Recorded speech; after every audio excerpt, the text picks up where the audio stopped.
प्रभु कथामृता तप्त जीवना कविभिरीडिता कल्मषापहा। प्रकाश ज्योतिषपुर पहुंचते हैं, वो उस दुंग अभेद दुंग को चारों तरफ से निरीक्षण करते हैं और फिर उसके जो दिखाई नहीं देगा।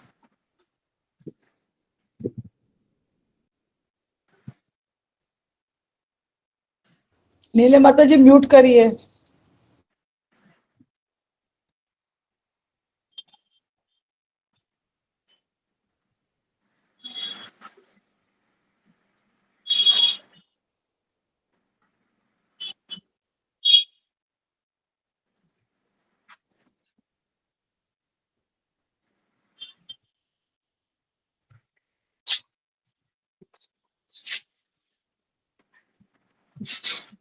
तो भगवान सोचते हैं कि ये गरुड़ के द्वारा डायरेक्ट उसके प्रवेश करना ये सुरवीरों का काम नहीं है, तो छल छल से माना जाएगा, इसलिए बल का प्रयोग करना चाहिए। तो क्या करते हैं,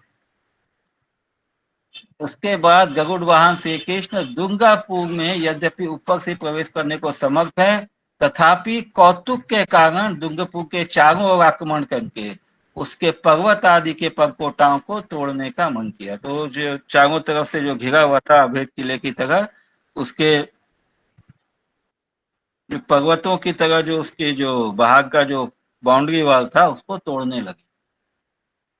श्री बजराज बोले, हाय किस प्रकार? तो दोनों दूत बोले, श्री कृष्ण ने पहले तो उस दुर्गापुर के चारों ओर लगे हुए पृथ्वी आदि पंच महाभूतों के संहार का क्रम आरंभ कर दिया। उन पंच महाभूतों में से गदा के द्वारा पर्वतों को, बाणों के द्वारा शस्त्रों को पिघलाकर पृथ्वी के अंश को जल के दुंग में प्रवेश करा दिया।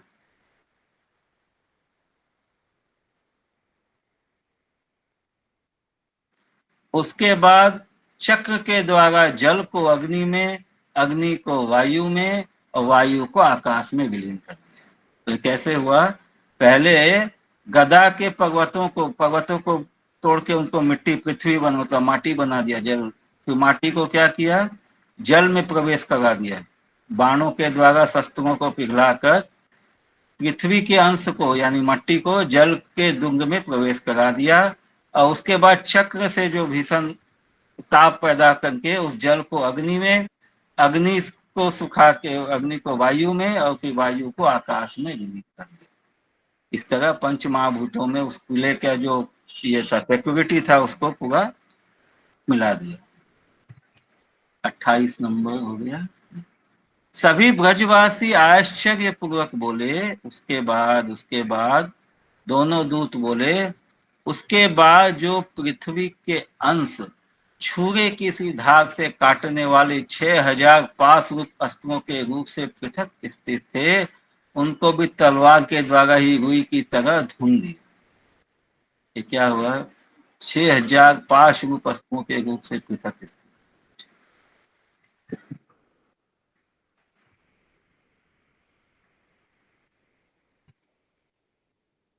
उसके बाद चारों ओर व्यवधान रहित यह कार्य हुआ कि उस समय दुर्गापुर में श्री कृष्ण की शंख ध्वनि ने केवल यंत्रों को ही व्यर्थ नहीं बनाया, किंतु युद्ध में प्रशस्त मन वाले योद्धाओं के मन भी शीघ्र ही व्यर्थ बना दिए, क्योंकि वह शंख भी बारंबार भय का उत्पादक बन गया था। न केवलान्यस्य दगध्वनिस्तदा यंत्राणि तस्मिन् वितथानि निर्ममे मनश्विनामक्षुम्मनांसि च दिरोष्प्यशो यद्हेतुतां गतः। भय का उत्पादक बना दिया संस्कृत।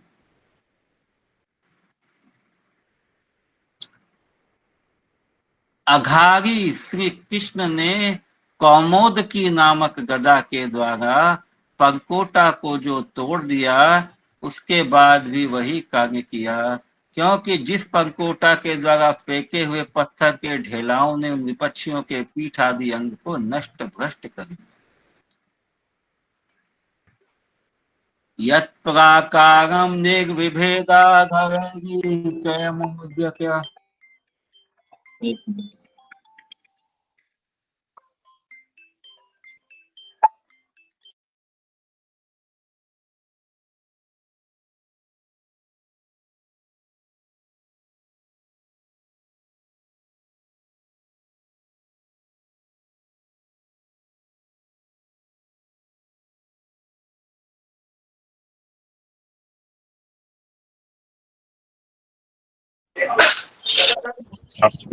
हरे कृष्णा। हरि बोल। हरे कृष्ण प्रभु जी। आवाज नहीं आ रही है। अभी प्रभु जी नहीं बोल रहे हैं, अभी बोलेंगे तब आवाज आएगी।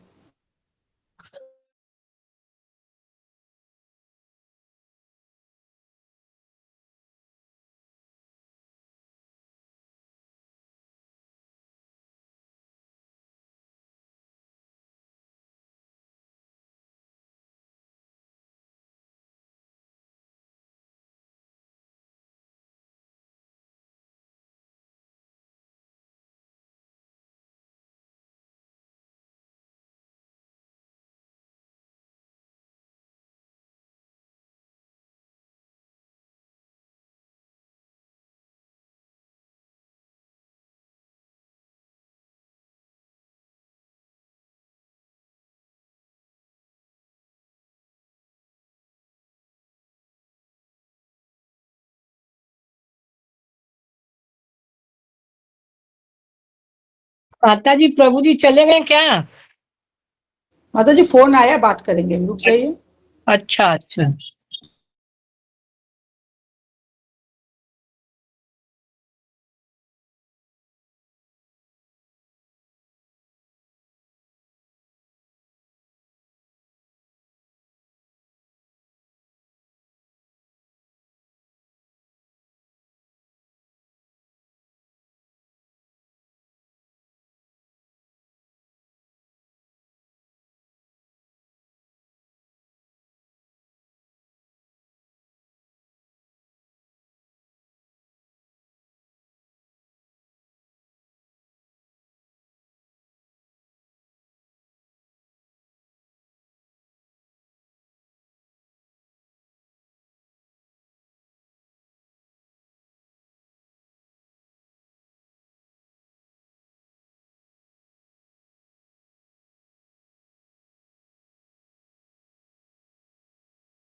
हरे कृष्णा हरे कृष्णा।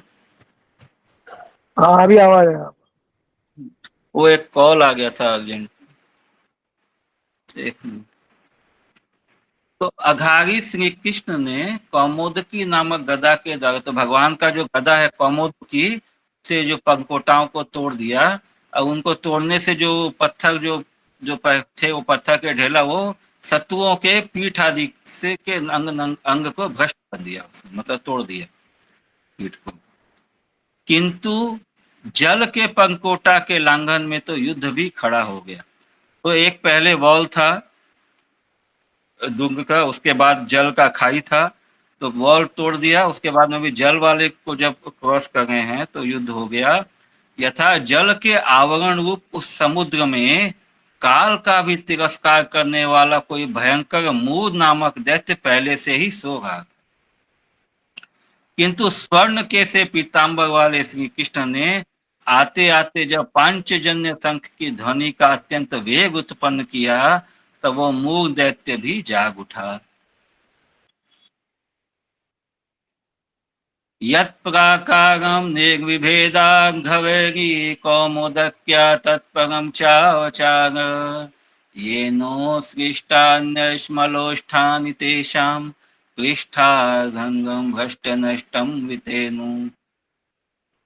किंतु जलदुर्गाक्तिकमणे युद्धम् अपि युद्धबुद्धं यथा तस्मिन् जलावरणवागिधावधीत काल कश्चित् कराल स मूग नाम सुरपुर शयानतया शीत जदा तु कांचन कांचनांबर पांचजन्य धनयंति जीव मुज्जगार तदा सच जजगार।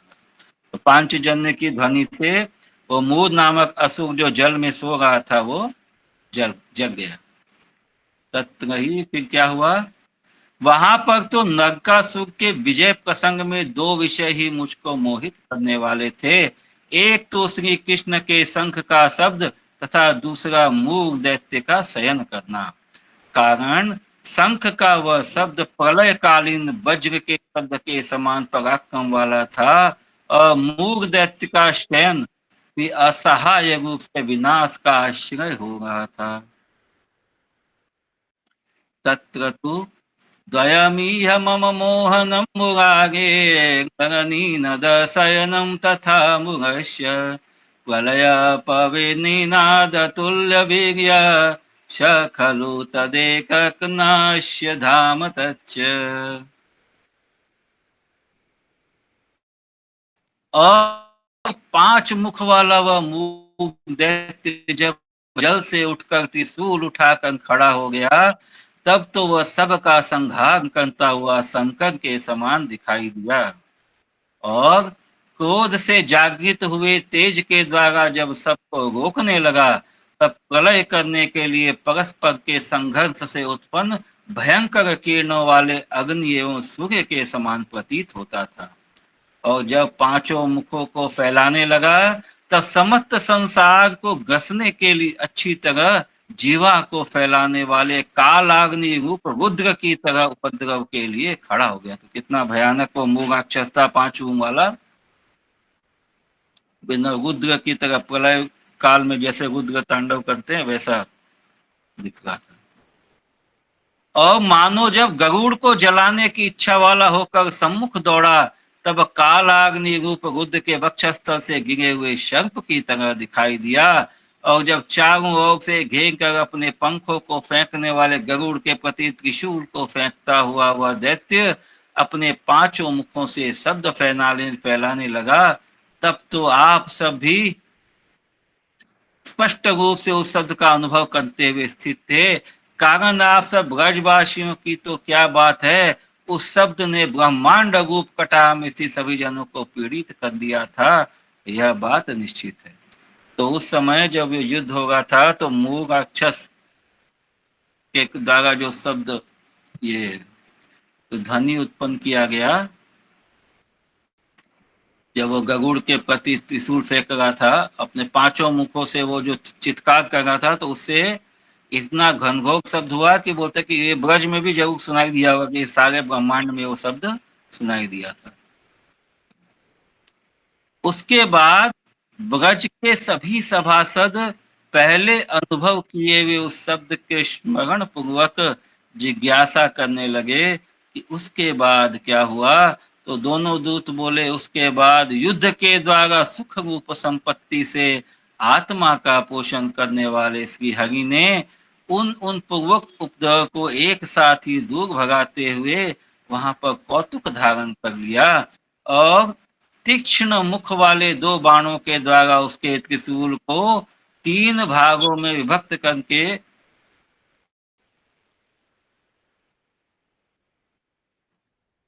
इसका ओपन है। माता जी का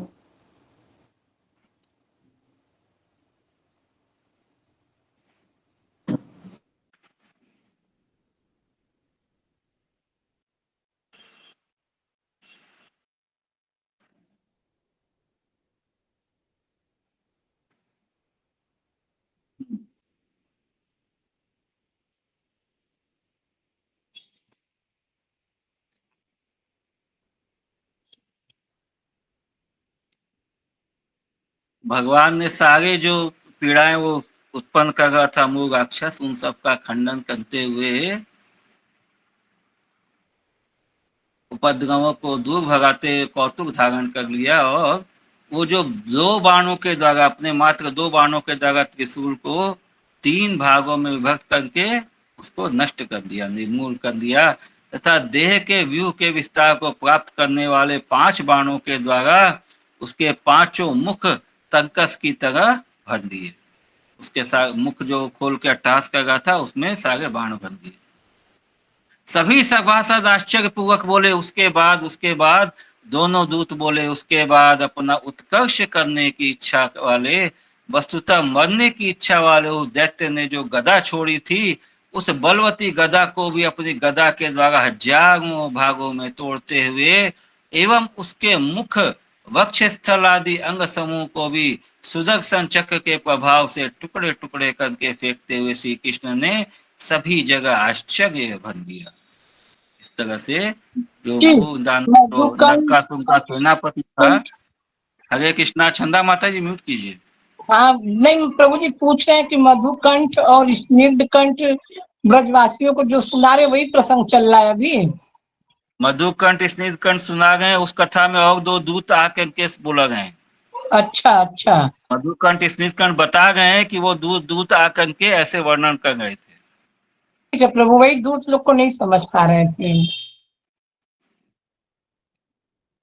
तो इस तरह से मूग अक्षर जो कि नरकासुर का सेनापति था, उसको भगवान ने उसके जो बद्ध देह थी उससे मुक्त कर दिया। श्री ब्रजराज बोले, उसके बाद दोनों दूत बोले, उसके बाद दिग्गजों की तरह मदमत्त मूग दैत्य के पुत्रों को, जो कि दिग्गजों की तरह धृष्टता करने वाले 7 संख्या वाले होकर भी पीठ नामक सेनापति के सहित 8 संख्या वाले होकर एवं सेनापति के संग से भारी गर्व से युक्त थे, उनको कष्ट प्राप्त कराकर श्री कृष्ण ने काल कवलित कर दिया।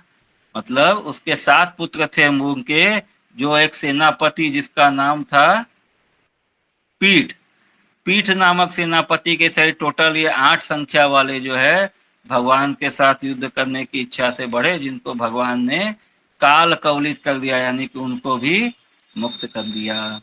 इस प्रकार अपने गर्व को नष्ट करने वाले एवं लोकातीत श्री कृष्ण के उन सब कर्मों को क्रमशः चित्र की तरह देखता हुआ वह नरकासुर अपने मर्म स्थान में क्षुभित हो गया।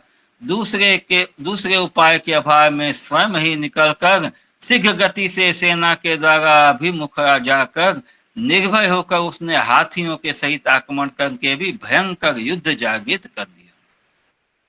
तो इस तरह अपने से ये मूग राक्षस और उसके पुत्रों और सेनापति को का वध देख करके जो है ये नरकासुर अपने महल से बाहर आ गया सेना के सहित और हाथियों सहित। उसने भगवान पर आक्रमण करके भयंकर युद्ध प्रारंभ कर दिया, जिस युद्ध में श्री कृष्ण ने अपने प्रतिकूल सभी योद्धाओं को चारों ओर से लक्ष्य बना लिया। तो अकेले भगवान ने सर्वस्व उसके योद्धाओं को लक्ष्य बना लिया अपने बाणों का। यस, पढ़िए माता जी, श्लोक संख्या 38। हरे कृष्ण। देखो, भूमि का बेटा नरकासुर समुद्र से उत्पन्न लाखों हाथियों से युक्त होकर अपने किले से बाहर निकलकर पद्म संख्या वाले सैनिकों के सहित शतघनी तोप से युक्त बाणों की ज्वाला वाले अस्त्र समूहों को छोड़ने लग गया। श्री कृष्ण भी एक साथ अपने निकट 3-3 बाणों के द्वारा उन अस्त्र समूहों को चारों ओर से काटते हुए एवं उन योद्धाओं को देखने मात्र से उनको मस्तक आदि अंग समूहों से रहित करने लग गए। हरे कृष्ण। श्लोक का है, तथा ही सिन्धुत्थदन्ति प्रयुतयुततया निर्गत सैनिकानां पद्मे सत्रशतग्निसख विशिख शिखानस्त्रपुगान् व्यमुञ्चत कृष्णस्तास्तान् समन्त्रितृभिरुषुभिरुनु अभिरनु स्वं समन्ताद्विभिन्दन् योधास्तान् दृष्टमात्रान् विघटितनिटिलाङ्गङ्ग संघाष्यकार। तो उन जो हजारों लाखों हाथियों से के साथ में जब उसने प्रहार किया, नरकासुर ने किले से बाहर निकलकर उसके साथ पद्म संख्या मतलब अरबों की संख्या में सैनिक के साथ में था, और उसके पास ऐसे बाण थे जैसे तोप की तरह जो अग्नि उगलते थे। तो श्री कृष्ण भी एक साथ अपने निकट 3-3 बाणों के द्वारा उस अस्त्र समूह को चारों ओर से काटते हुए, तो भगवान इस तरह से युद्ध संचालन करते, एक साथ 3-3 बाण निकलते थे और उन जो उसके जो अस्त्र थे ये अग्नि उगलने वाले उन सबको काटते हुए, और योद्धाओं के देखने मात्र से उनको मस्तक आदि अंग समूहों से रहित करने लगे। इतनी तीव्रता से भगवान के बाण आ गए थे कि वो बस दिखते थे और गायब हो जाते थे उनके जो शत्रु थे। श्री कृष्ण अपने अजीहमक आदि बाणों की संख्या से शत्रुओं की सेनाओं के कुटिलगामी हो जाने पर सर्फों के वैरी गरुड़ को नियुक्त करते हुए युद्ध के उद्योग को करने लग गए। चिहागेश्वरी सैन्येषु निजाजिह्य शंकया जियागारिं हरिर्युज्जन प्रशक्त कीर्तिमत्तवान्। अनंतर नरकासुर ने अपने पक्ष को फेंकने वाले गरुड़ के ऊपर शक्ति फेंक दी और उसी भीमासुर ने गरुड़ के ऊपर पुनः दूसरी शक्ति भी चला दी, जो दोनों शक्तियां आपस में चिपट गई, अतः कुछ भी न कर सकी।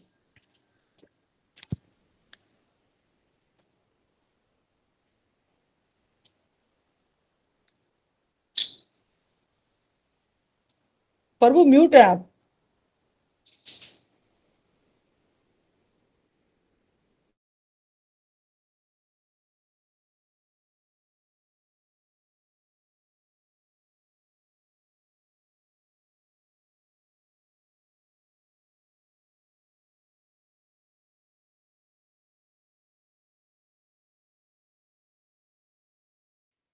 हरे कृष्ण, सॉरी म्यूट में था मैं।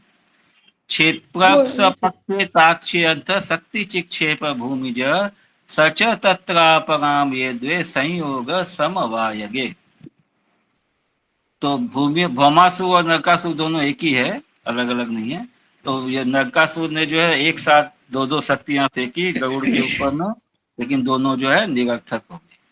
आगे उसके बाद मैं कृष्ण के ऊपर शिवजी के अमोघ त्रिशूल को शीघ्र छोड़ दूं। इस प्रकार के आंतरिक विचार से दूर से ही उस त्रिशूल को छोड़ते हुए भूमिपुत्र उस नरकासुर को विचार कर श्री कृष्ण ने त्रिशूल छोड़ने से पहले ही ध्वस्त कर दिया और उसके सीधे मस्तक को चक्र के द्वारा त्रिशूल की तरह काट दिया, जिसके द्वारा यह नरकासुर यह भी नहीं जान पाया कि कौन जगह, किस प्रकार, किस समय, किस कारण से कौन सा कार्य किस व्यक्ति ने कर दिया। हरे कृष्णा। तो देखिए कितना आसानी से क्षण भर में भगवान ने उस नरकासुर को पूरा तरह से नष्ट कर दिया। श्लोका ततश्च अव्यर्थं शूलिशूलं धृतमिह विकीर्णान्येमवमन्त विचारात् रक्षन्तं तद्विदुरात् चिन्तितनयममुं श्रीमुरारे वितर्क्य ध्वस्तं चक्रे पुरस्तान्निटिलमुकुटिलं तस्य चक्रेण ताद्रे येनायं न अविद्यत कथमथ कदा केन किम कश्च कारण। उसको समझ ही नहीं आया कुछ और उसका पूरा प्राण चला गया। किसने मारा, किस जगह, किस समय, किस कारण से, कौन किसने क्या किया, कुछ समझ ही नहीं पाया। इतनी तीव्रता से भगवान ने उसके त्रिशूल चलाने के पहले, शिव जी का त्रिशूल यूज करने के पहले ही उसको नष्ट कर दिया।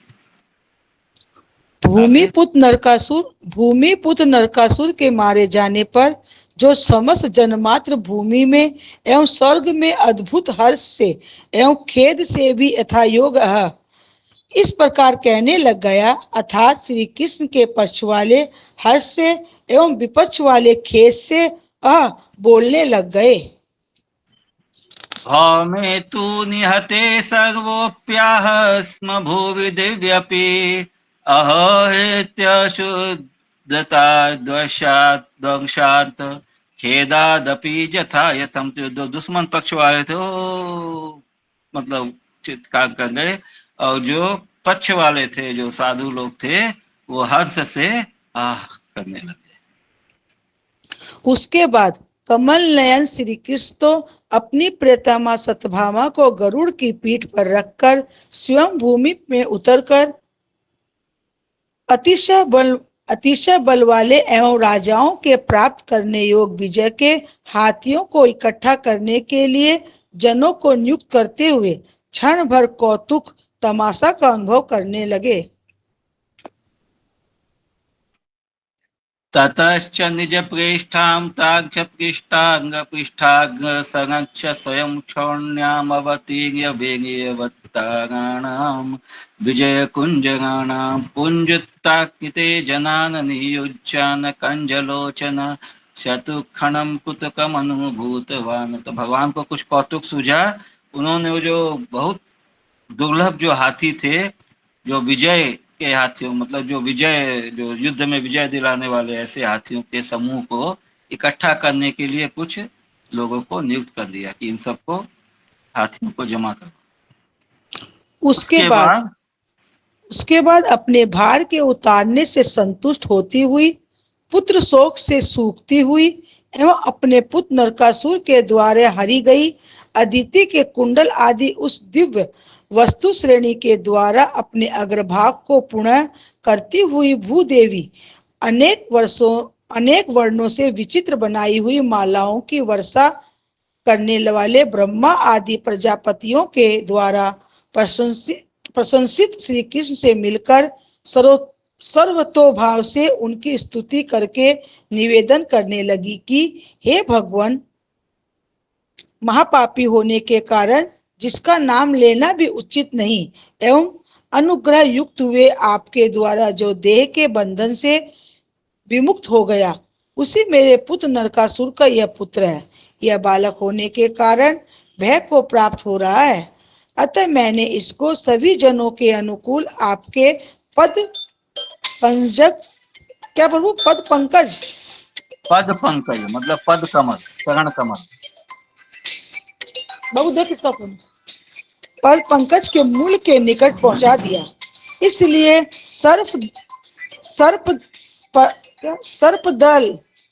दलनकारी गरुड़ रूप वाहन वाले कौन से आपका दर्प का दलन किए थे? कालिया सर्प, इसलिए भगवान का नाम है सर्प दर्प दलनकारी। जो काली सर्प का अहंकार को दलन किए थे, नष्ट किए थे, इसलिए भगवान को बोलते हैं सर्प दर्प दलनकारी।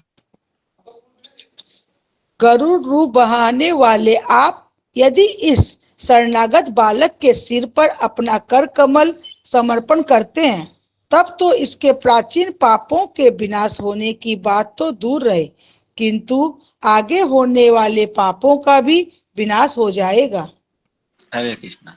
तो भूमि देवी ने बाकी सब सुर मतलब देवताओं और ब्रह्मा जी इत्यादि के साथ उन आके भगवान के समक्ष उनका स्तुति करते हुए और उन पर पुष्पों की माला इत्यादि की वर्षा करते हुए भगवान से कहा कि ये जो है भौमासुर का पुत्र यानी भूमि देवी का प्रपौत्र हो गया, उनके पुत्र का पुत्र हो गया, वो भी बालक है, अभी छोटा है और भयभीत है, और इसको भगवान के चरण कमलों को सुपुर्द करें ताकि वो भगवान यदि उसके ऊपर कृपा कर दें तो उसके जो उस कुल में उत्पन्न होने के कारण जो पाप हैं वो सारे नष्ट हो जाए, और वो भी नहीं, आगे होने वाले भी जो उसके कुछ पाप है वो भी नष्ट हो जाए। इस तरह से उसके पुत्र को, भौमासुर के पुत्र को भूमि देवी समर्पित करती है भगवान के।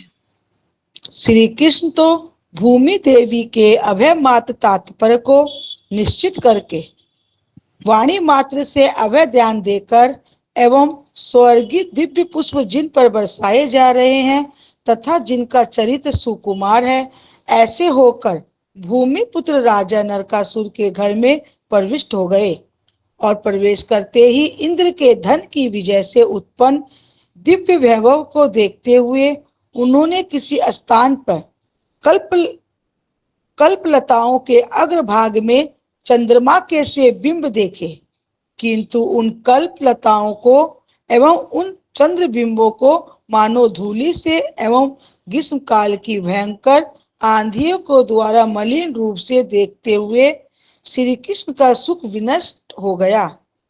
किंतु वे श्री कृष्ण मंद मंद सौंदर्यता मृत्यु के झरनों से धूलि की मलिनता को दूर करने वाले, पछे रजोगुण तमोगुण को दूर करने वाले आकस्मिक अचानक मेघ के खंड के रूप से जब उन कल्पलताओं के आगे स्फुरित पाने लगे, तब उन कल्पलताओं में एवं श्री कृष्ण में विलक्षण असाधारण लक्षण संगठित हो गया।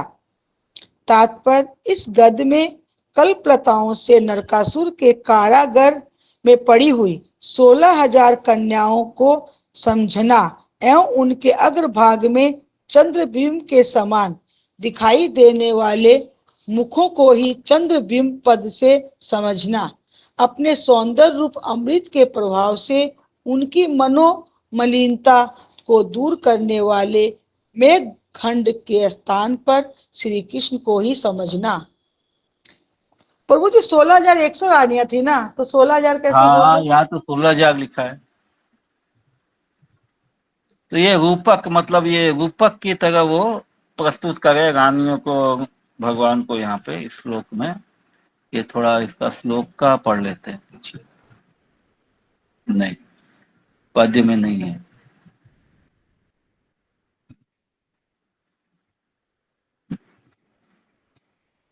तो बहुत वैभवशाली था उसका महल, प्राग ज्योतिषपुर में जो इसका नरकासुर का महल था, और उसके अंदर प्रवेश करते ही कल्पलताओं एवं चंद्र बिंबों को मानो धूल है। मतलब वो जो कल्पलताएं, मतलब वो जो 16,000 रानियां ही थी वहां पे,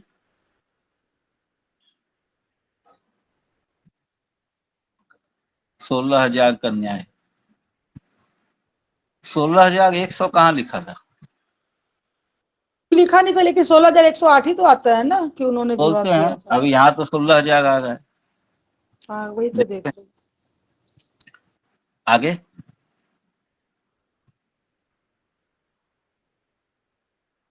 म्यूट है क्या? हरी बोल। सॉरी करो। अतएव इस प्रकार की स्थिति में पुनः कल्पवल्ली रूप कन्याएं एवं श्री कृष्ण, इन दोनों के बीच में क्षण भर में यह प्रत्यभिज्ञा पहला अनुभव उत्पन्न हो गई थी कि वे कन्याएं वे ही मेरी नित्य प्रियाएं हैं एवं यह श्री कृष्ण वे ही नित्य पति हैं। तदेवं स्थिते पुनरुभयेषां क्षणात् प्रत्यभिज्ञा च जाता ताइमास्ता एवेति सोऽयं स एवेति। उसके बाद श्री कृष्ण दूर से ही अश्रु जल की वर्षा करने लगे किंतु वे कन्याएं कंप आदि धारण करने लग गई। किंतु उन कन्याओं के उस प्रकार के चिरकालीन विरह ताप में भी श्री कृष्ण के शीतलता करने के भाव को देखो या विचार लो। ततश्च बाष्पं दूरमवक्षन् मुरारिपुरमुखा दधस्तु कंपादि तादृश्यतापे प्यासं पश्यत् हिमता करवत्ममाद्यस्य। सभी ब्रजवासी बोले, हाय हाय, वे ये कन्याएं कौन थी?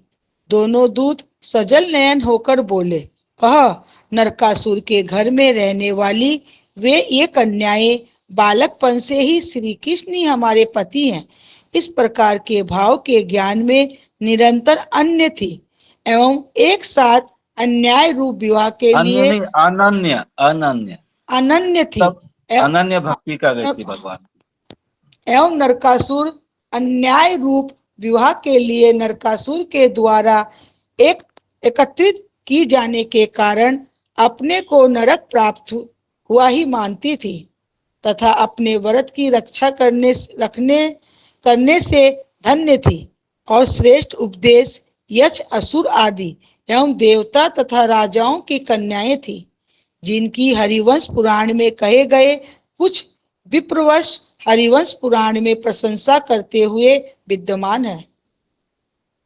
तो ये 16,000 कन्याएं जो थी ये यक्ष श्रेष्ठ उपदेव मतलब देवताओं से छोटा कैटेगरी वाले जैसे यक्ष गंधर्व इत्यादि एवं देवता और राजाओं की कन्याएं थी, जिनकी हरिवंश पुराण में कुछ मतलब ये बताया गया है कि कुछ विप्रवंश और हरिवंश पुराण में प्रशंसा करते हुए विद्यमान। तो हरिवंश पुराण में इनके बारे में पूरा डिटेल है, यहाँ इसके ज्यादा नहीं लिखा गया है। आगे, यथा कामनाओं से रहित होकर निर्वाह सुख से युक्त होकर देवियों की तरह निवास करने वाली एवं एक वेणी धारण करने वाली उन सब महिलाओं ने महाभाव श्री कृष्ण को चारों ओर से घेर लिया।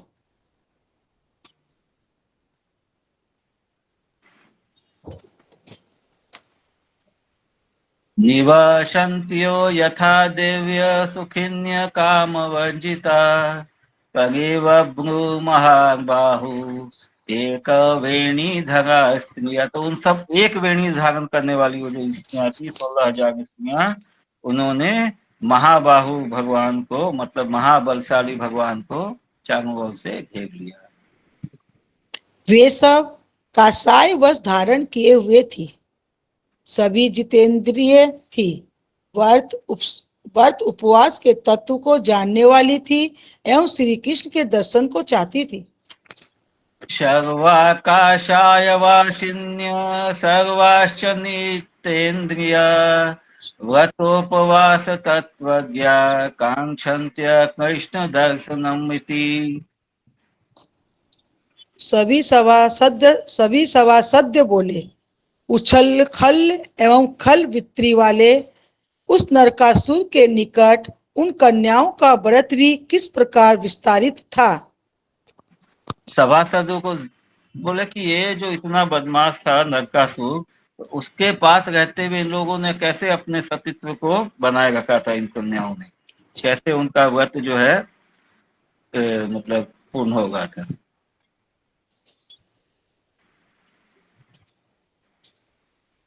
बोले दोनों दूत बोले, कालिका पुराण के पारायण में लगे हुए विज्ञ जन उनके व्रत के विस्तार के विषय में यह सुनाते रहते हैं कि उन कन्याओं में श्री कृष्ण संबंधित अनुराग के जगाने में विशारद श्री नारद जी के आगमन से उन्हीं के द्वारा शिक्षित उन कन्याओं के साथ श्री कृष्ण के विवाह की मर्यादा को नरकासुर के मरने के मर्म को जानने वाले एवं श्री नारायण की नाभि से जन्मने वाले ब्रह्मा के द्वारा समाप्त कर दी गई।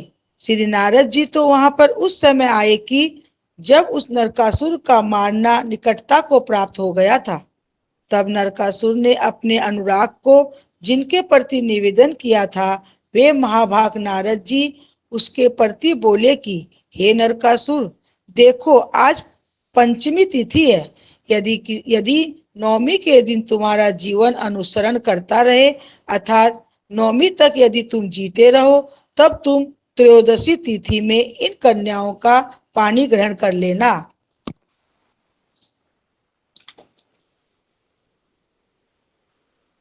प्रभु म्यूट आप। ये बता रहे हैं कि नारद जी ने उन कन्याओं को भगवान का, कृष्ण का भक्ति का उपदेश दिया था। उनके प्रति, कृष्ण के प्रति प्रेम को जगाने वाले नारद जी थे, और उन्होंने ही उसको, नरकासुर को, मतलब कुछ आगे का डेट बता दिया कि अभी तुम यदि ये समय तक तुम्हारा निकल जाएगा तब तुम इन सब के साथ में पाणी ग्रहण कर लेना या इनके साथ में विवाह कर लेना। तो उस समय का वेट कर रहा था नरकासुर, इसीलिए वो कन्याएं जो है तब तक सुरक्षित थी। सभी सभासद क्षण भर हंसकर बोले, कमल नयन श्री कृष्ण के देखने के बाद क्या हुआ? दोनों दूत बोले, उन कन्याओं के मन के द्वारा श्री कृष्ण को वर ही लिया। सभी बोले, मन के द्वारा वरण करना कार्य की साधकता को नहीं प्राप्त कर पाता है, क्योंकि श्रीमान कृष्ण यदि उनके वरण करने में लालसा युक्त न हुए तो पूछा कि भाई कैसे क्या हुआ? तो भगवान ने, जब उन लोगों ने देखा भगवान को, तो मन ही मन भगवान को वो अपना वर मान लिया, वर्ण कर लिया। जो सभासद बोले कि उनके मन में वर्ण करने से क्या हुआ? यदि कृष्ण को उनके प्रति अभिलाषा नहीं है, यदि उनको एक्सेप्ट करने की, वर्ण करने की इच्छा नहीं है, तो क्या होगा? तो आगे दोनों दूत बोले, श्री कृष्ण तो करुणा के वशीभूत होकर उनके ऊपर लालसा से युक्त ही थे, क्योंकि जिनके लिए उस सत्यभामा को भी उन्होंने गरुड़ से नहीं उतरवाया, किंतु अब तो उन कन्याओं के नेत्रों की चेष्टा से अपने समान भाव समूह की तर्कना करते हुए श्री कृष्ण ने वे सब कन्याएं स्नान एवं अलंकार आदि के द्वारा सेवित देवताओं की तरह नरयान अर्थात डोलियों में चढ़ाकर सर्व प्रकार की संपत्तियों के पात्र स्वरूप खजानों के सहित, अपनी चाल के द्वारा पक्षियों को जीतने वाले घोड़ों के सहित, दिग्गजों को जीतने वाले हाथियों के सहित एवं मनोरथ को प्राप्त करने वाले रथों के सहित मानव विवाह की संपत्ति के योग कन्या के दहेजों की तैयारी सुंदर वेश पूर्वक द्वारका के प्रति भिजवा दी। भिजवाने के बाद श्री हरे कृष्णा, तो इस तरह से वो कन्याओं को सब तरह से अलंकृत सुशोभित करके, आभूषण इत्यादि से युक्त करके, और बहुत तेज चलने वाले घोड़ों में, पालकी में, घोड़ों में, घोड़ा गाड़ी में, हाथियों में बैठा करके द्वारका की ओर के लिए रवाना कर दिया। भिजवाने के बाद श्री कृष्ण निज विवाहिता उन सत्यभामा के सहित गरुड़ पर चढ़कर गूढ़ अभिप्राय से युक्त होकर देव वर्ग को भली प्रकार धारण करने वाले स्वर्ग में चले गए, और जाते ही देवी की भाव के परिमाण को देवकी के भाव के परिमाण को प्राप्त करने वाली अदिति को नमस्कार करके सत्यभामा के हाथ से दोनों कुंडलों को उनके प्रति समर्पण कर कुंडल रूप आभरण के द्वारा उनको सजाकर उसके शुभ आशीर्वादों को धारण कर इंद्र एवं इंद्राणी की बहुत सी पूजा का आदर कर वहां से चल दिए, और चलते समय हरिचंदन आदि कल्प वृक्षों से युक्त मिस्र का वर्ण नंदन वन से परिजात वृक्ष को ले आए। हरे कृष्णा। तो फिर क्या किया भगवान ने? उन सबको द्वारका की तरफ भेज के 16,000 जो कन्याएं थी, और खुद चले गए स्वर्ग की तरफ। वहां सत्यभामा जी के साथ वो स्वर्ग में गए, और वहां पे जो ये इंद्र की माता, जो देवताओं की माता अदिति थी, उनके जो कुंडल, तो उन कुंडलों को उन्होंने सत्यभामा के द्वारा उनको वापस दिलवाया, उन्होंने उनको धारण किया, और इस तरह से उनका वहां पे काफी सत्कार हुआ। वहां से वापस आते समय वो नंदन वन से, जो है जिसको मिश्र का वन बोलते हैं, हरिचंदन आदि बहुत सारे सुंदर कल्प वृक्षों से युक्त है, उस वन में से पारिजात वृक्ष को ले आए। सभी जन बोले, हाय किस प्रकार ले आए?